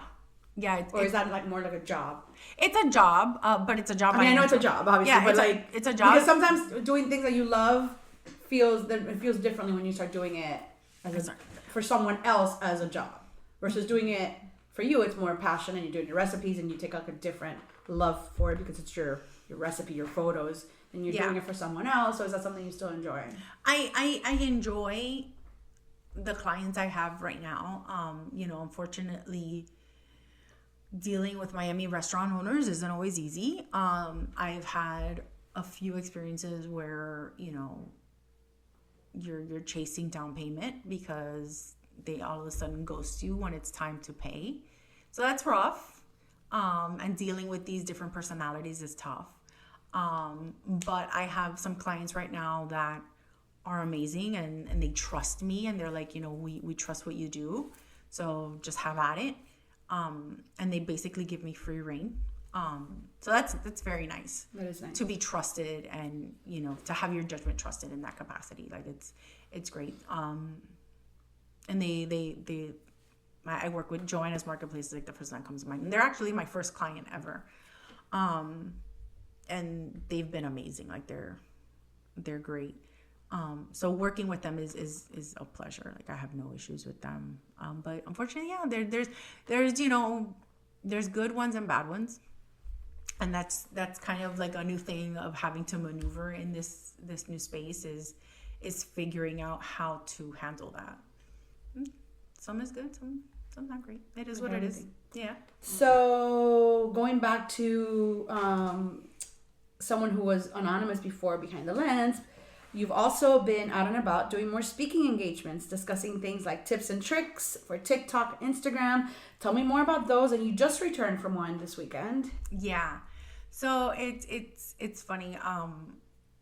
You know, I've done some podcasts talking about Instagram and social media and the importance of social media in the food blogging space.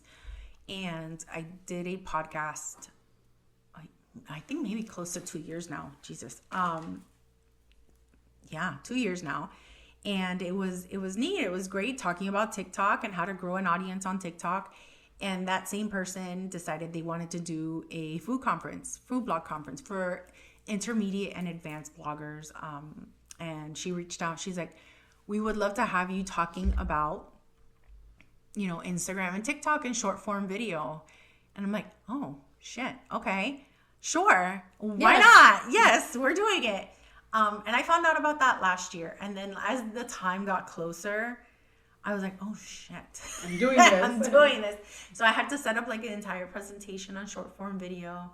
And it's been exciting because it's like you're connecting with these advanced bloggers who are great when it comes to photography, email marketing, SEO, but then their soft spot is short form video and social media, and kind of like teaching them, what I do for myself and for my clients. I used Mika Bites as one of my examples. Yeah, I love her. I love everything you've done for her. Yeah, she's grown beautifully. Like when I took over her TikTok, she had about 200 followers, and I think now she's got like 118,000.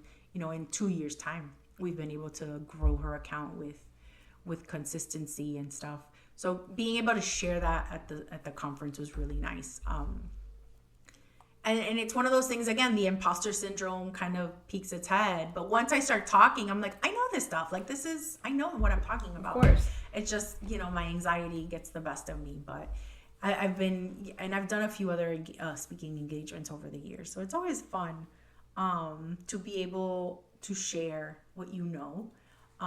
And realize like you do know this stuff, like it's right, because the imposter syndrome. Yeah, it's that imposter syndrome, and to me, like it's just creating a short form video is so natural to me that I don't even think about it. I just do. Right. So having to stop to create the presentation, be like, oh, okay, yeah, I do know. I do always laugh a little bit when I see, well, now it's like very common, but when I first started seeing like, take our class on Instagram photography or take our class on whatever, on posting, and I'm thinking, what do you mean? Like people like, or even on the cruise, I went on a cruise and they had this class of like shooting photography for wow. I was like, wow. And like at first I'm like, I could do that. Right? Yeah. That's funny. But it's a thing. It's a thing. Huge thing. It's a huge thing. And it's like, what sucks about those classes though is like some of them will give you really great information, and then others, it was just a money grab, so it just very skimmed over. Right. And it's like when I give a class, I want to know, what are you shooting on? What are the specs on your camera? Yeah. Yes, you are definitely on a different level. Yes. Yeah, I want to know like what phone mount are you using? I want the nitty gritty details. So like at this last conference I spoke at, that's what I gave. I actually recorded myself shooting a video, and I showed that to the class, and so they can see like this is the phone mount, this is where I have it, this is where the food is, this is the diffuser falling on my head, this is the different things, so they see like the process of how a video is shot versus me just like telling you like, right, hold it at a 45-degree angle, like no, like so but now that's a whole other business. Is teaching really online courses is a huge business now, and they're selling, Instagram photography courses are selling for hundreds of dollars. It's not even like, oh no, it is. Like I think it started, definitely more 101, but it's gotten really intense. Now it's just this automated like setup where you pay and it automatically sends you the only one that I like, and actually I've taken her classes, the Bite Shop photography. Her courses are automated, so it's like you get like the list of videos to watch that she's already pre-recorded, but they're really good and concise, and you get that nitty gritty, like this is the aperture, this is the you get that good stuff where it's like I've seen the difference in my photography from when I started to where I'm at now. But yeah, it's a huge booming business. What do you tell a newcomer who calls themselves a foodie, wants to become an overnight sensation influencer because they think it's so much fun and they get so much free food? Oh my God, I take food photography too. Yeah. I usually I'll ask them like, oh, okay, I love that for you. Bless your heart. Bless your heart. I usually like, and maybe that's like my social work brain. Right. Going like, I ask them questions. Well, what does overnight sensation mean to you? Like, what does that look like for you? Like, what is, if you want to be like the next Keith Lee or something like that, like that takes time. Like overnight, and the thing is like these overnight sensations, as fast as they blow up is as fast as they come down. Yeah. So it's like, do you want longevity or do you want to be, this rise and fall that just kind of shines bright for a minute and then just kind of falls off? I don't think they've thought it through at all. No, it sounds fun. Yeah. So it's yeah, let's go for it. Let's do it. I get that when if I'm at a dinner where it's all these people I don't know, and then someone says, "Oh, she writes about food," or she reviews, and then the second they say that, someone's face lights up, and they're like, "Oh my God, I'm on Yelp." I'm a foodie too. I love restaurants. Have you been? And then they start quizzing me. Yeah. Have you been here? And then if I happen to say no. Esta no sabe nada. This girl, like, no, and then that is usually my cue. The second they're like, I'm a foodie too, I'm like, no, that's not what this person said. Yeah. It's not that I'm a foodie, like, but I'm not going to start saying no. Like, I actually have a brand and a website and a podcast. Like, this is like a thing for me, but I just let them talk. Yeah, let them talk. Yeah. I like to just kind of throw it back and ask, yeah, what does overnight success mean to you? Like, what does that look like to you? Like, because for me, it's this, and it's always, we're like, I want to do this. Like, and then I'm like, okay, well, good luck. You're gonna, I'm like, it's a tough business. So good luck. Cause it's hard. Yeah. And the one thing I tell everybody is keep your cards close. And I see it on threads all the time. These like younger people that are like, I just signed my first $10,000 brand deal. I'm like, cállate la boca. Yeah, there is a lot of that on threads. And it comes up because I guess if I read one post, like that's how threads like work. Like keeps showing me all these other people. Yeah. And it's like, I'm so happy for you. Shut the fuck up. Right. Not until it comes true. No. Or if at that, yeah. No, there's so many things that can happen until that check clears. And even then, why are you saying that you made, $10,000? Right. But like, that's my one thing that I always tell them, like, keep your cards close. Like, if you get a brand deal, that's awesome. Don't talk about it. Yeah. Be happy on the inside. Right. Yeah. Be happy on the inside. Gloat on the inside, but don't. Right. I see it so much. Let your post be like, hey, I'd have this partnership with Publix. Don't even say that. Well, no, meaning when you have to post about it, Oh, yeah. That's what I mean. Like, don't. Yeah, when the time comes, then that's the announcement. Or I'll see emails like, I just got an email. I'm like, so you just got an email? You just got an email, right? Niña, you haven't signed anything. There's nothing. What? Right. Like, keep quiet. Like, keep that to yourself. One, these brands are looking at your socials. They're seeing that you just posted this. Yeah. Like, how does that look? Like, no. Yeah. And two, like, I don't know. Maybe it's the Cuban Hialeah in me, but the mal de ojo is real. Yeah. And people are, not everyone is going to be rooting for you. No. And that's something I've realized is not everyone's rooting for you. Not everyone is happy to see you win. 100%. So it's especially those close to you sometimes. Isn't that unfortunate? It's so sad because it's true, and it's my biggest supporters and my biggest fans are absolute strangers on the internet. It's people I've never met. They are the ones that like every post, comment, root me on. I feel that, yeah. And it's like my closest friends, they don't get it. They think I'm insane for leaving my career. They think, they're kind of judgmental, and it sucks because like you've been here for 30 years. Like, what do you mean you're not happy for me? It's a tough pill to swallow, but it's hard. So it's like, I don't, even when I get a great deal with a big brand, I don't even tell them. Yeah. I don't tell anybody. I don't tell anybody. I love my text. Hey, can you tell me your top restaurants? I mean, because you don't know that for the last 10 years I've been doing a top restaurant list, and you could just go on my website and see my top restaurant. Yeah. So I just sent a link to the article. You want me to rewrite it for you on text? Yeah. What? It's so frustrating. Yeah. It's so, like, I'll have like, hey, can you send me what is your flan recipe? I'm like, you couldn't just go to my website and write flan? I can't. And it's like can't deal. 5 different flan recipes are gonna come up. Like you couldn't. Yeah. And I'll do the same thing. I'll just copy and paste my recipe. Like, here you go. Without comment. Just literally. I don't know comment. Just here. Like you could have just gone to the site. That's frustrating. I do have I joke, but it's very real.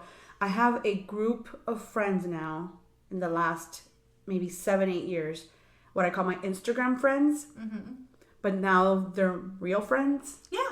Because these are people we have the same crazy passion and obsession over restaurants and food and dining and travel and wine and whatever. So it made sense to come off the social media and meet each other. And now some of my Instagram friends are meeting each other. So now we're doing dinner together. So it's become, I haven't legit, they're part of my life. They know all about my kids. They've come over to my house. Like it's legit friendships that are, and it's my food and wine group. Like these are people that I enjoy. I don't have to explain myself, and I don't have to say where to find my top restaurants list because they already know. Yeah, no, it's true. I mentioned Steph earlier. Steph is one of my closest friends now. And there's people like they'll like, oh, how did you guys meet? Twitter. I'm like on Instagram. People are like, wait, what? What? Like, yeah, Twitter. Yeah. I have another friend, like I met her on Twitter, and they have kind of infiltrated my life in a way. And now they're the funny part was friends. Last week I went to dinner with 2 of my Instagram friends, but the one friend didn't know that I met my other friend on Instagram, so he thought he was having dinner with a longtime friend of mine. Oh, how funny! Yeah, and he goes, "You met her on Instagram too?" I go, "Yeah, you're both my Instagram friends." Oh, funny. That was really cute. Yeah, it's that's sad. It is sad. It's so sad. So it's like you kind of just keep your cards close. Like that's like the one thing I tell everybody. Like if something good comes your way, like just keep it until the check clears. It's so sad, but it's so true. I do same. Yeah, until that check clears, like keep quiet. And it's like I'm happy. I want to. There. And the thing is, like I'm of the mindset like there's enough of the pie for everyone to get a slice. Right, I agree. So there's no need for you to be like looking at why did she get that brand deal? Why did I? And then I've had people reach out to me like I partnered with Taco Bell last year, like whatever. I partnered with Taco Bell. I had influencers reaching out to me like, why did they pick you? The fuck do I know? I don't fucking know. Like there's something in my content that they were like, oh yeah, we like her content, we want her to share about it.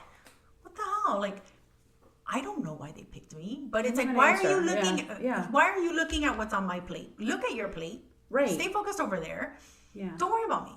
But I'm not of that mindset. I am happy to see everyone win. You know, like I'm happy to see if that one got a brand deal, that one got a brand deal, this one gets a book. Great. That's amazing. There's enough to go around for everyone. Right. It's tough because use that effort of like, why not me, to kind of be like, me too. Like, why not me? Focus on yourself. Focus on yourself instead of like going around like being mad about everybody else. I feel the same way. So that's why I always tell like anybody younger, like just, focus on what you're doing, focus on yourself and don't share your wins until they're like etched in stone. Because otherwise... The mal de ojo is real, girl. The mal de ojo is so real. What is your favorite part of what you do and your least favorite?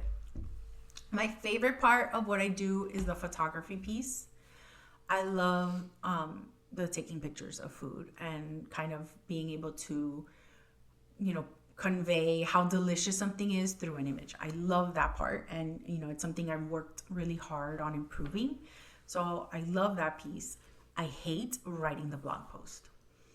Sitting down, and maybe it's because of the ADHD, so sitting down and having to write an SEO optimized blog post. So I have to make sure I include all these keywords and puzzle them into the post in a way where it's nice and cohesive. And it flows, yeah. And it flows, but it's still SEO optimized.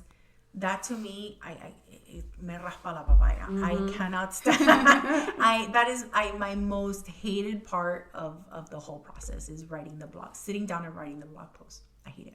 I find for articles, sometimes I'm like stuck. Like I say, I'm doing a review or just like, let's say like I went to Michelin and I wanted to write the whole thing about it and I'm like stuck. I'm like, oh my God. Like, and then I find maybe because of an ADHD side, if I post the photos on the article first, It helps. Or just, even if it's just the banner picture, it helps because it's almost like, okay, it makes it, okay, now it's like real, and it helps me focus versus writing it and then adding photos later. Yeah. I mean, I organize the photos anyways. I end up replacing them, but it's just having them there for whatever reason makes it like, okay, I could see it. Yeah. You know, but yeah, the whole part of them putting links and oh my God. Yeah, and then you have to interlink, and then you have to do this, and then you have to do that. A new one I didn't know is writing the description on your photos. Like, don't let your photo be like IMG552. Yeah. Like, have your photo say the wet palette, so that all picks up. Oh my God, what a pain in the ass. And then you have to do alt text on top of. I haven't been so good about the alt text, but yes, you're right. Yeah, you have to do the alt text. You have to do this, and then you have to do a meta description. And you have to.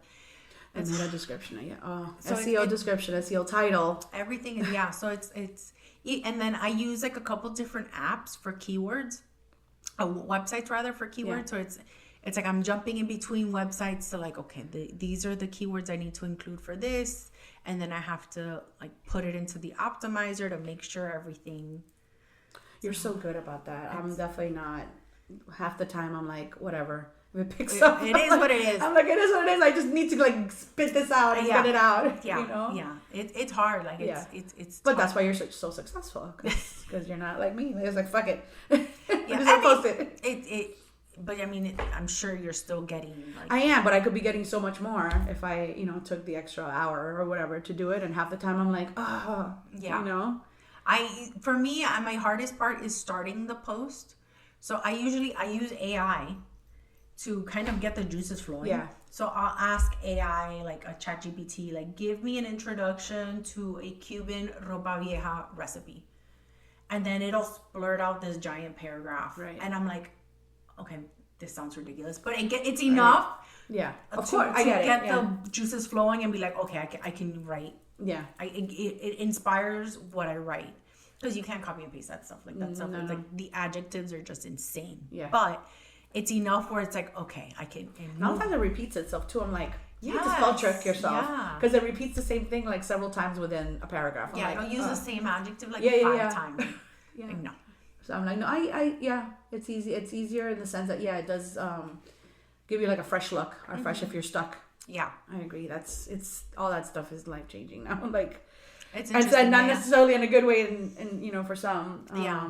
Like I think you were talking about recently that post that all these sites with fake images. Like actual, like a fake influencer. No, it's not bad enough that you have the influencer, now you have the fake influencer, this fake one, food. the one I posted about on Threads, it's actually a whole monetized website. Yeah. And then if you go to their Facebook,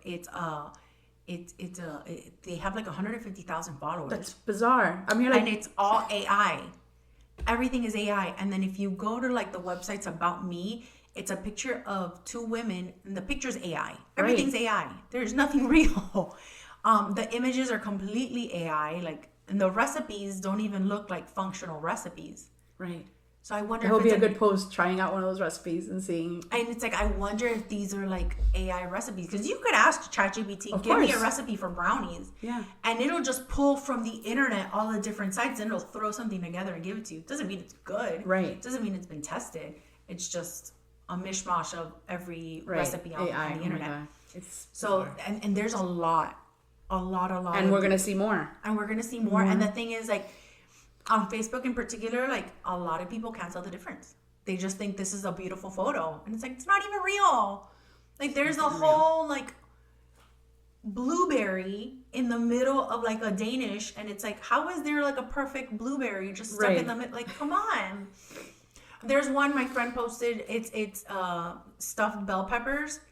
And the image is a tiny bell pepper stuffed with meat inside of a bigger bell pepper stuffed with meat, and it's like clearly AI. Like, how are Believing that. And then that post has like 1,500 likes. Like, how are people not realizing? And here we are spending time looking for keywords, and then here I am, like, doing photography and like taking pictures. It's like, how can you compete? right. So it's interesting, and it's interesting how many people don't even realize it's not real. Which is Because scary. we could just consume social media like without giving it much thought. We just scroll and scroll and scroll, and nobody's like stopping to. They might think like, I bookmarked this, I'll get back to it or something, and nobody's like really looking. Yeah. And half the time even reading, and I feel that because I'll post something and then I get asked, even the description on Instagram Oh yeah. or a restaurant location. Like, did you not read the post? It's on there. I mean, Yeah. would you like for me to give you a personal phone call Yeah. and tell you this Yeah, information? I mean, get that. Like, it's like the caption will say, like, oh, like you can't even read a paragraph? yeah, ice cream from wherever, Siciliano's frozen custard, whatever. And where's this from? Or did you like it? Did you like what? Did you? I just wrote. What? Yeah, where is this from? Or like, if it's a recipe post, recipe question mark. I'm like, I'm like, and it says for the full recipe, go to Right. Hedonist.com. I've stopped answering a lot of those. I can't. I don't respond. Yeah, because it's so frustrating.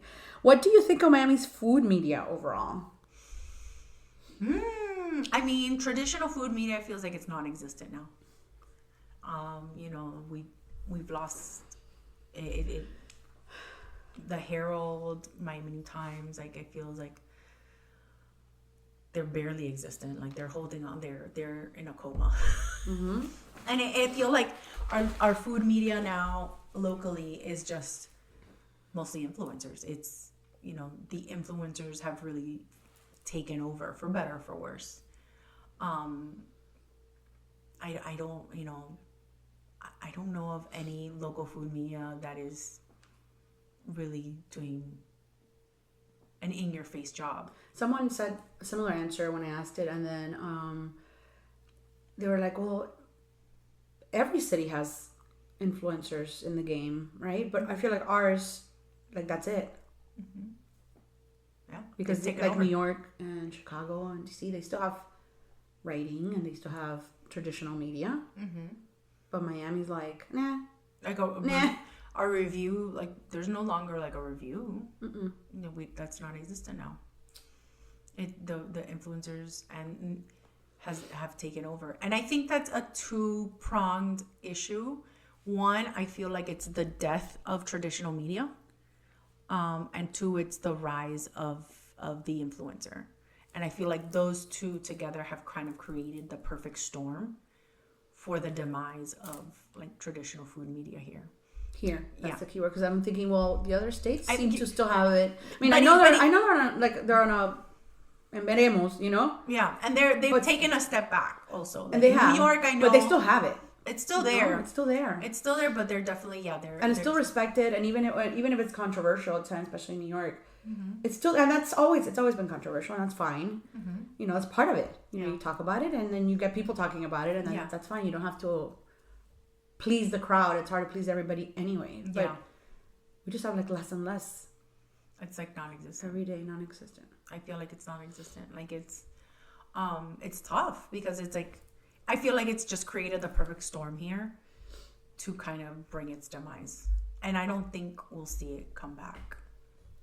I don't think it's something that we'll see, being revived. I don't even think the publications care to have the thing is the prestige or whatever used to go along with that. They, publications have shifted gears, and they're all about clicks, and they're all about their ad revenue. So does a review about the new sandwich shop in South Beach really bring in clicks? No, it doesn't. Their focus, since they're no longer selling printed paper, their focus is ad revenue and what's going to bring them clicks. Every chef that I speak to wants reviews back. They felt those reviews. Not like vengeful or I mean, I follow Infatuation, for example, but a lot of their stuff is very clickbaity. Like, it's very the way they phrase things, and I get it. Yeah, that sells. People that's what gets you clicks. But the chefs want the traditional reviews back, where they felt accountable. And if you got like X amount of stars from the Herald, it was such a big get. Yeah. And I have yet to meet a chef who's like, great, I'm so happy that we don't have that. Yeah, no. Not yet. No, because it's you have no validation now. And at the end of the day, regardless of who the chef is or what their bravado is, you want validation that you're doing a good job. And I think at the very core of it is they want to be validated that they're doing something good. And with that gone, on a local level, we can only focus on the James Beard, on the Michelin, And it's like, those are those are tough. Yeah.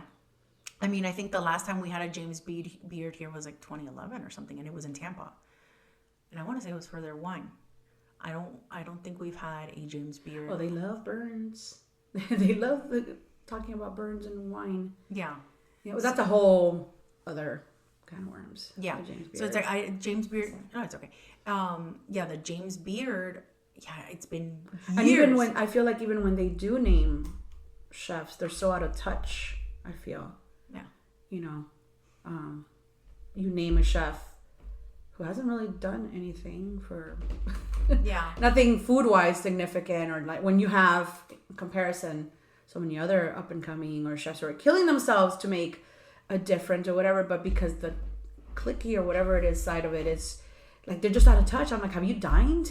You know, but I was talking to David about that from Food for Thought, and on his episode, and it's also the way it's set up, the voting, who votes, that you're not even required to dine for the most part. David Chang has a good episode about that. He's also controversial, but he did a good episode about that too, with all the back information of like how it works, that you're just as a chef, like kind of like an honor system. Yeah, you can just say, yeah, I dined there, to like vote for someone. Yeah.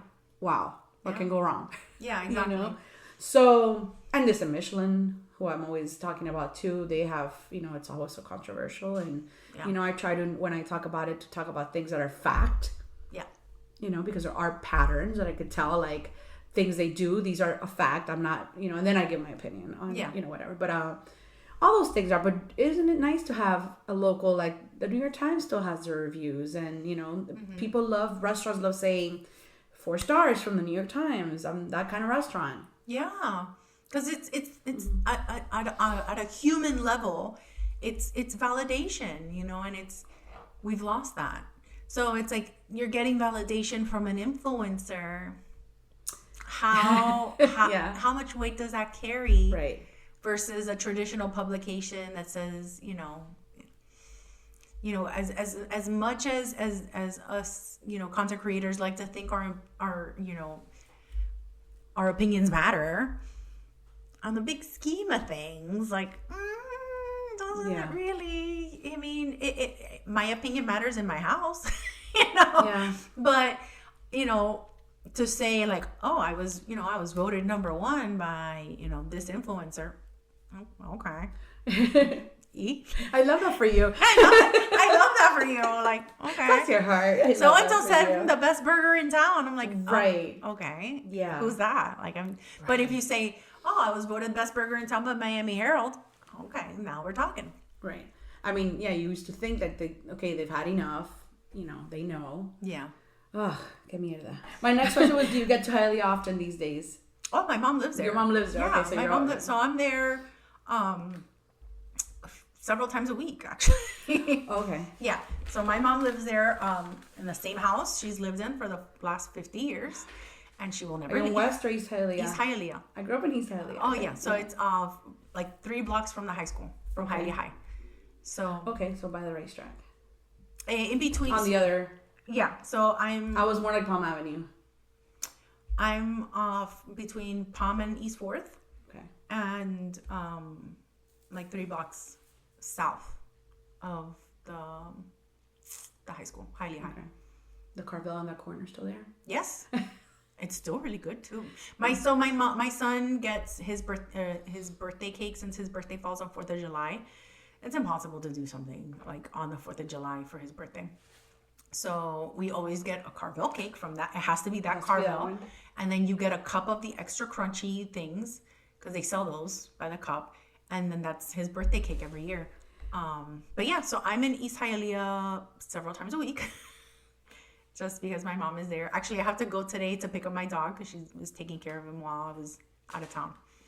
I had my quinces, my atelier. Yeah. Was across the Carvel. I don't know if it's still there, because I haven't been to that area in a while. It was a photo studio. I don't even remember the name. Yes, it was a photo studio. But then the guy was also a designer. The guy was like the woman who owned his son. Yes. And he designed my quinces dress and my courts No, you know? I want to say that got sold away maybe like 10 years ago. Yeah, I haven't. It was till recently it was. I owe my husband, and he's like, you keep talking about it. I like a Brenda tour of my Hialeah, which the places I used to like to go. Oh my gosh, that are still there, food wise. Yeah. And he's like, you keep saying you're gonna do a tour. I'm like, okay. And then what are your favorite places in Hialeah? Oh my gosh. Okay, so I would have to take him to Morro Caso, but the thing I just have to plan it so like he has space, because obviously you can't eat like everything at once. I will die on this hill, but Los Chicos has the best rice because they're open.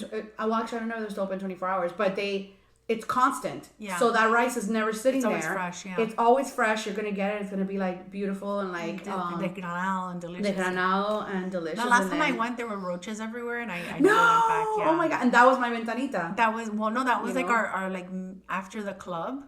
Oh like that's where you would go if because of the 24 hours thing. Yeah, because it was 24 hours, and it's like I need to sober up before I get home so my mom doesn't kick my ass. Oh my god! So like we would go to Chico's and we would have. I'm not surprised. No, I'm not supposed to hear that. And I'm still not opposed to going and having the rice. And then of course the big thing would have to be Molina's, which is the only place I'll ever recommend in Hialeah. Like too. I'm sorry, like you have La Carreta, you have all that stuff, but like that's like. No, I mean that's like an emergency. You're taking your tourist friend from Mississippi. No, you know, like Molina's is the only one. That's the only one I could. It's the best. It's the only one I could recommend, and it's been there since forever. Because and the rest of and it's consistent and it's amazing and they have a decent wine list, FYI. Yeah, they do. Which is like what? It's crazy. You don't expect that. But I love that you get like the old school like mesero like service. Right. I love that. Mi amor, you know, what are you gonna order? Si mi amor, si mi vida. Like, and they're dressed up, and it's like, bro, we're on Lejeune, like relax. But they're like fully dressed up. Molina's is my favorite Cuban restaurant. Like that is my go-to always. I love that. And then what other? Okay, so Chico's, Molina's. Oh my God, Chico's, Molina. There's a bakery on the corner. I used to live on Curtis Drive. Okay. I don't know if you know where that is. Yeah. My pizza was always delivered to the wrong house, to Curtis Parkway. I would always have to say, it's not Curtis Parkway, it's Curtis Drive. Yeah. Okay, so there used to be a Navarro, which now is not Navarro. Now it's CVS. It's some other Latin. Oh. It's a random. So Curtis Drive, I don't remember the name, but it's a tiny little bakery. It's still there. Okay. And so that's for pan cubano. That's like freshest. And if you're not one of the first like 50 people, like you. No, te jodiste. Te jodiste. Yeah. Yeah, and that's still there. And what else? New Cuban would be fresa, of course. Oh, not really Cuban French. It's funny. I love their story. It's like they stick out like such a sore thumb. Like this like amazing French restaurant in the mid, right off Okeechobee of all places. Like but the food is fantastic. So good. It's so good. And those would be like my staples. Like I was just kidding about fresa. I mean, obviously I love recommending fresa. And I love when people don't take me up on fresa because I say, by the way, it's on Okeechobee Road, and no, give me another place. And it's in a shopping mall. Spree next to Estrella Insurance. I'm like, no. I love when people do go and then they're like, they realize. Yeah. And then the Morro Caso, like we have to have like at least 2 fritas, you know, because they're so tiny, but they're so good. They're so good, yeah. So I have to design a little tour of those. That would be cool. I have to think which else. Yeah. But those were like for sure my staples. Yeah. I guess I'm so hungry now. Yeah. But Molina's and also the Panko Minuta place. It's by Filer. Yes. What's the name of that? Oh my God, with extra mayo, because I'm like a mayo. Not Floridita, like no, it's oh my God, I know, and it's like yellow and green is the sign. Yes, or baby blue or green. Is it? Oh, was it? I don't know. No, okay, let me look. No, look it up. The one by Filer. That's like the. I know exactly what you're talking about, and I've had it. And the Cuban bread is like for real. It's massive. And then the minuta sticks out. Yeah, because it's like crooked. It's all like it's all crooked. And you have to like press it down. That's the best. Of course, for me, it's like extra mayo. Like give me all the mayo. It's really good. Oh my God, what's it called now? Doesn't it have minuta in it? La minutera. La minutera. Yes. That's another one. That's maybe we have to start with lunch. Start on la minutera because we would have to share that. Yeah. You would always take home. Right, take on whatever. Yeah, you could do that. Like you could do like la minutera. So fresh. And then if you wanted to do el rey de las fritas, they're like blocks away from each other. Is that I'm like a Morro Caso, like so then for sure. Yeah. You could do those. Could be lunch, like half and half. Yeah. He definitely wouldn't love Ray's pizza. He would hate Ray's pizza. It's an acquired taste. I feel like there's some pizza places like if you try it for the first time, it sucks. But because it has that nostalgia factor, yes, you're right. It's like because it reminds you of your childhood. But realistically, the pizza sucks. Yeah, and Rey is one of those for me at least. Yeah, like, I know. I think I have to agree with it. But it's the nostalgia factor that makes it good. Have you been to Palenque? That's like on my list of it's on my list. Try. It's on my list, but it looks so good. They have a whole. That's a place that has a whole like thing off the Palmetto. Oh, I saw the billboard. That's new. Yeah, I saw that because they have a new location. Because I think they have like 2 or 3 locations now. Oh, okay. I think that's why they have that billboard because the original Palenque was not by West Lamont. No. Wait, is it still called West Lamont? Westfield. Yeah, Westfield. Exactly. West Lamont. And they're changing everything. I hear they're gonna build like residences. It's gonna be like the next Shoma Bazaar. Right where I still haven't been to Shoma. It's good. It's cute. Yeah. I mean, it looks cute, but it's cute. It has like, especially if you're going for lunch, they have like it's a good lunch spot. They have a full bar, but the lunch options are good. Like you have the doggy's arepa, you have shahs of kebab. I like that. But they're not related to Shoma Bazaar, but it's going to be something like it. Yeah, it's going to be something like it. Yeah, no, they're not related. Have you been to that Asian food hall here in Pembroke Pines? Yes. I haven't done it. Yeah, I haven't done it. Yeah. So the Korean place is really good. What else? The China Pavilion was good. Those 2 were really good. The other 2 not so much. But the Korean spot we got the galbi beef. That was delicious. But yeah, just going. And then like the dessert place, there was like no desserts there. I don't know what was going on, but it was like empty. I was reading their description and I really want to go support and I will. But then it was Baoshi, I think it's called. Baoshi. Then it was kind of like, we have Instagrammable walls or something. They were like literally putting that in the description. Like, you know what it is? Space. They got the old China Pavilion restaurant. Right. And they gutted it. And then they just made like 6 different little like it's honestly it's little spots and you walk up to, but it's like one giant kitchen, and then you have the bar. So it's you walk in, it's the size of a small restaurant. It's not like that big. So but it's a food hall, but it's food hallish. Food hallish. But yeah, the Korean place and the China Pavilion, like the dim sum, are good. Those were the only 2 that I liked. For lunch or for... Lunch, definitely lunch. Right, not worth a Friday night. No. And that's why I haven't gone, because I'm kind of like, do I waste a Friday night on that? Because our date nights are like Friday, Saturday, I'm like, no. I feel like I'm going to go and then 30 minutes later... That's a lunch. I'm going to be like, bye. Yeah, well, basically, that's what it is, yeah. And then it's you know, it's faster, quick service. Right. So you go up, you order, and then you sit down, and then the buzzer will go off, and then you go and get your food. So it's definitely lunch. Okay. Where what is your 5-year vision? Where do you want to be? Oh my gosh. 2029. Oh, Jesus. 2029. That's 5 years away. Okay. I don't know. I ideally would still be living this self-employed life. Ideally, my website is hitting 500,000 views a month, because I've SEO'd and optimized it to the nines. So I'm able to, sit back and enjoy all that nice ad revenue that comes with 500,000 views a month. But I would love to start a podcast maybe someday. We talked about that a little bit. Maybe that might be happening. We'll see. But and then about 5 years, I'll be dealing with a preteen. Dios, God help me. So I'll be dealing with all of that and everything that comes with that. Mm-hmm. And I maybe still doing social media management. We'll see. It changes every year, what the landscape looks like. Yeah. What is something we haven't talked about that you would like listeners to know? I don't know. I can't think of anything. I don't know what else there is to cover. I know. We covered a lot. It's almost 2 hours. Yeah. Oh my gosh, yeah. So, I don't know. I think we got it. I think we got all of it. Okay. Where can listeners find you?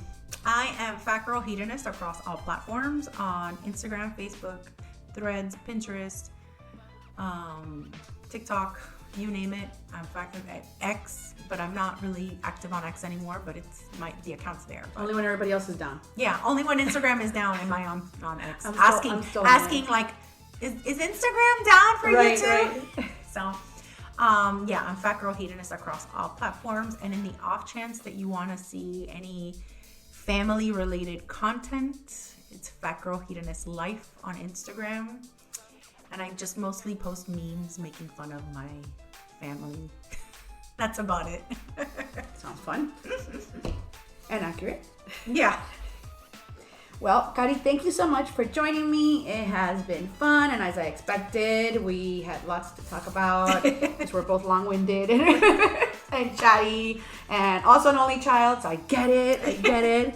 And thank you, the listener, for tuning in. That's it for today. Until next time, ciao.